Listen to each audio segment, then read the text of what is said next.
पुराने ज़माने में देही इलाके में एक छोटा बोर्डिंग स्कूल था। बच्चे यहाँ उस्ताद के साथ रहते थे। वो सुबह जल्दी उठते, बाग की देखभाल करते, लकड़ी लाते, क्लास रूम साफ करते और अपने सबक पढ़ते। जिंदगी सादा थी मगर सीखने से भरपूर थी। उन बच्चों में एक लड़का था, आसिम। आसिम खुश मिजाज और नेक दिल था, लेकिन इसे पढ़ाई में मुश्किल होती थी। हुरूफ पढ़ना, अल्फाज समझना और सबक याद रखना उसके लिए नामुमकिन लगता। चाहे वो जितना भी मेहनत करे, कुछ भी याद नहीं रहता। उस्ताद मिस्टर फयाज ने आसिम की मुश्किल देखी और इसे समझाने की कोशिश की।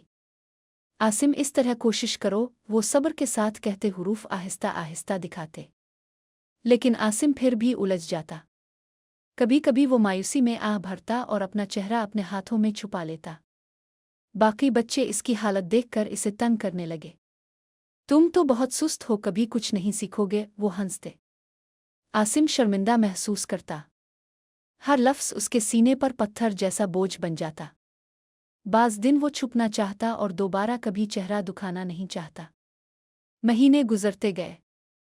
आसिम देखता कि इसके दोस्त अगली क्लास में जा रहे हैं, जबकि वो पीछे रह गया। दिल भारी था और वो सोचता रहा कि क्या वो कभी सीख पाएगा।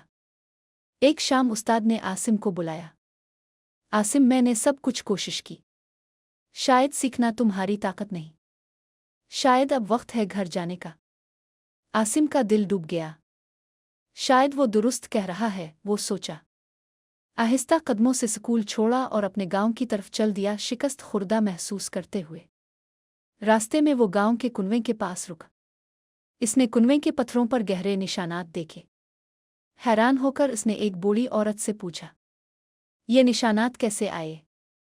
क्या किसी ने कंधा किए? औरत मुस्कुराई।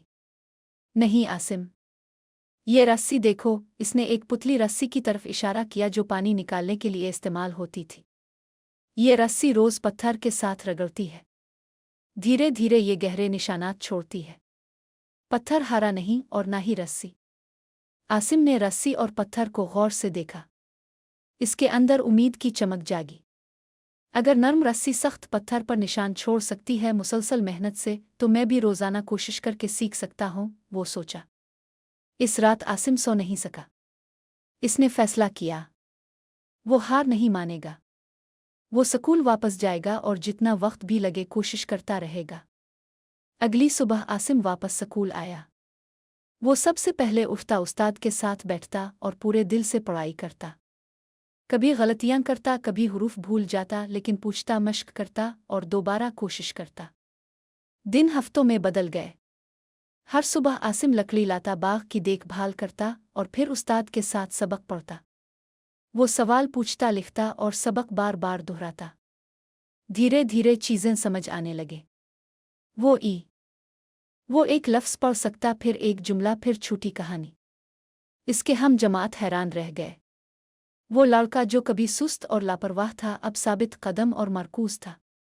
कुछ बच्चे इसकी मदद करने लगे और बाकी उसकी अज़्म की तारीफ करने लगे। महीने गुजरे, फिर साल।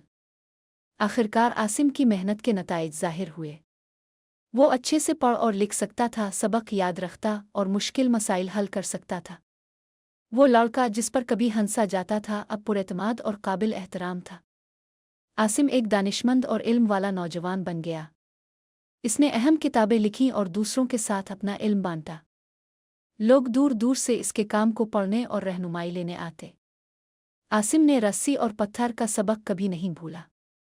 इसने सिखाया कि मुस्तकिल मेहनत, सब्र और अज़्म सख्त तरीन रुकावटों को भी शिकस्त दे सकते हैं। सबक, कुछ भी नामुमकिन नहीं। अगर रोज़ाना कोशिश करो तो कामयाबी हासिल होगी। छोटी कोशिश भी मुसलसल करने से बड़ी कामयाबी बन सकती है।